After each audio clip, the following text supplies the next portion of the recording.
Jack, every now and again, even I like a cheat, okay? So, like, a store-bought puff pastry is one of the cheats I fully approve of. Yeah, fair enough. My life is not at the stage where I can make puff pastry whenever I want to make a quick tart. No. So, you got some shop-bought puff pastry there. Yep. Nice quality, though. I'm going to get you to score the outside, probably about an inch thick, to create a border. Okay. This is a really easy tart.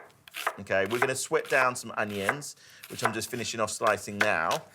And then basically we're going to layer it with some camembert, and almost that's it. And then we're just going to garnish it up. So I've got a pan that's coming up to a medium heat. I'm going to put a little bit of olive oil in here. Sounds pretty rich and delicious. The tart? Yeah. Oh, yeah, it's good cheese. It's all about the cheese for me, this one. I'm going to hit these onions straight away with some salt and pepper. So this is just caramelising the onion? Yeah, we're just sweating it down. Probably take around 10 to 12 minutes. Once it starts to get a little bit of colour, you can drop the heat a little bit. Just let it work down before we hit it with the balsamic and the sugar. You can prick the middle of the pastry with a fork. Sure. And then egg wash the outside. And that basically is the tart done.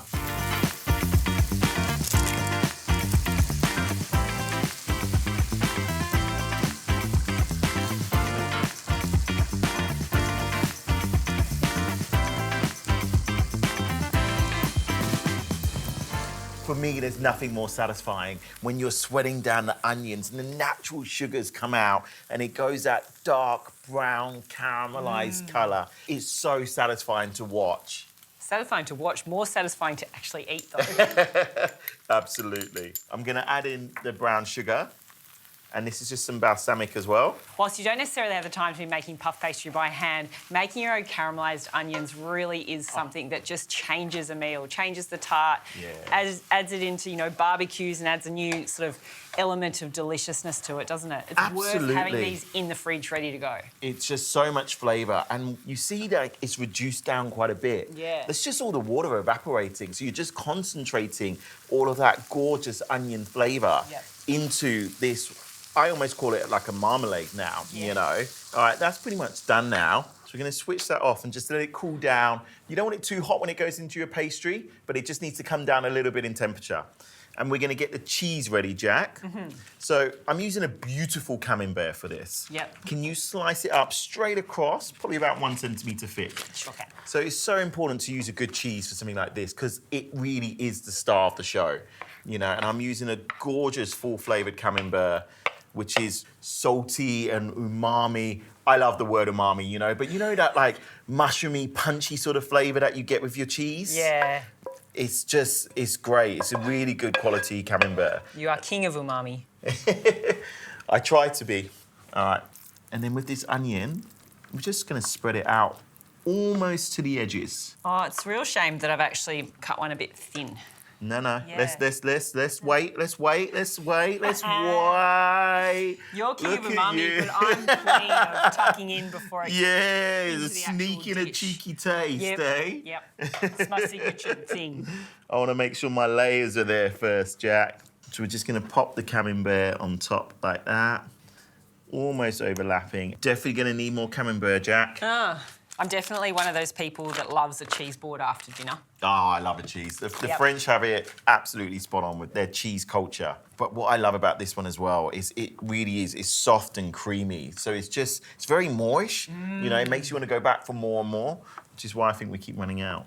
I really love doing things like camembert with fresh slices of apple. That's my go-to. Nice. Yeah. And that's the good thing about this tart. You could add apple to it as well, you know, on top of the caramelised onions. You could add peaches or nectarines. You know, you could really have some fun with it. That's it. Now, the thyme, just literally almost crumble it off into the top of this, just so you get those beautiful, fragrant leaves dropping all over. A bit more salt, and a little bit more pepper. And she's ready to bake. We're gonna pop her in the oven for about 20, maybe 25 minutes till it's nicely golden, the pastry's puffed, and it's crispy all around. Fresh out the oven, beautiful colour on the camembert, gorgeous golden pastry. It's a beautiful tart. It looks so good. So good.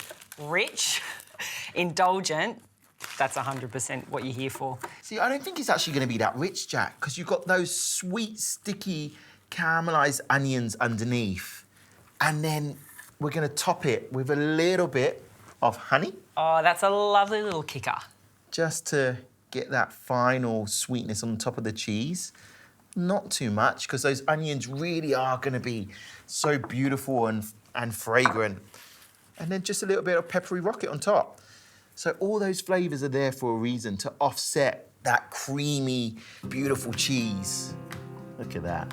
I think you've outdone yourself. All right, let's tuck in. You go first. Oh, you just separate? Yeah, that's smart. It means I don't need a knife and fork then, You people. just dig in with your paws. Yeah, it means I'm gonna do this.